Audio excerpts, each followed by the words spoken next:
सुप्रभात बच्चों, नमस्ते सभी को। हम अर्थ के आधार पर वाक्य भेद पढ़ रहे थे जो 8 प्रकार के होते हैं। अभी तक हमने विधानवाचक, निषेधवाचक व प्रश्नवाचक वाक्य पढ़े। जिन वाक्यों से किसी कार्य का होना या करना पाया जाए उन्हें विधानवाचक या सकारात्मक वाक्य कहते हैं।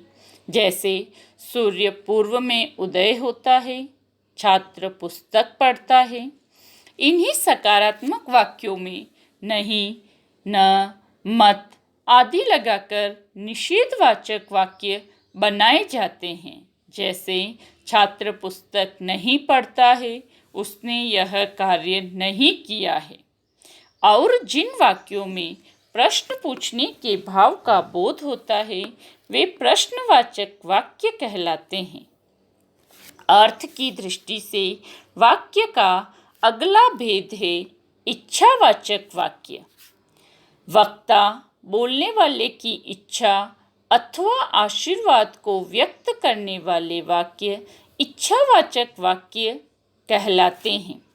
जैसे ईश्वर करे तुम सफल हो, काश वह आ जाता, चलो घूमने चलें, तुम्हारा कल्याण हो। इन वाक्यों में वक्ता की इच्छा या कामना को व्यक्त किया गया है, इसलिए ये वाक्य इच्छावाचक वाक्य के अंतर्गत आते हैं। इसके अतिरिक्त दूसरों के प्रति शुभकामनाएं व सुझाव भी इच्छावाचक वाक्य के अंतर्गत आते हैं। इन वाक्यों में सुनने वाले अर्थात श्रोता से कोई प्रत्यक्ष अपेक्षा नहीं रखी जाती। वाक्य का अगला भेद है आज्ञावाचक वाक्य।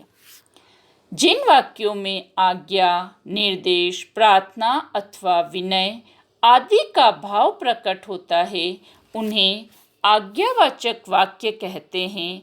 इन्हें आज्ञार्थक या विधिवाचक वाक्य भी कहा जाता है।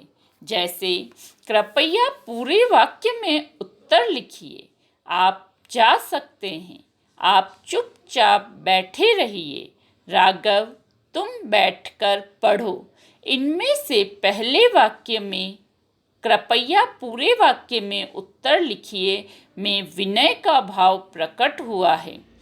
तीनों उदाहरणों में आज्ञा या आदेश का भाव प्रकट हुआ है।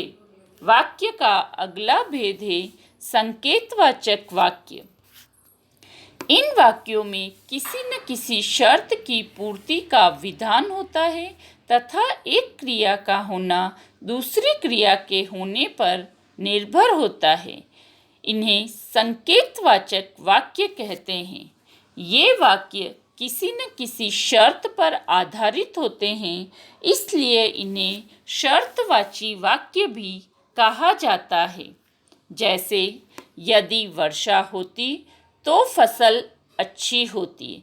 इसमें एक क्रिया के संपन्न होने पर ही दूसरी क्रिया पूर्ण होती है, अर्थात वर्षा अच्छी नहीं हुई इसलिए फसल अच्छी नहीं हुई। सूरज निकलता तो कपड़े सूख जाते। यदि वह काम करता तो भूखा नहीं मरता। यदि तुम परिश्रम करते तो पास हो जाते। इन वाक्यों से स्पष्ट हो रहा है कि ये वाक्य किसी न किसी शर्त पर आधारित हैं और एक क्रिया के संपन्न होने पर ही दूसरी क्रिया पूर्ण होती है, इसीलिए इन्हें संकेतवाचक या शर्तवाची वाक्य भी कहा जाता है। वाक्य के अगले भेद हम अगले कालांश में पढ़ेंगे। तब तक आप सब स्वस्थ रहें, सुरक्षित रहें, मस्त रहें। धन्यवाद।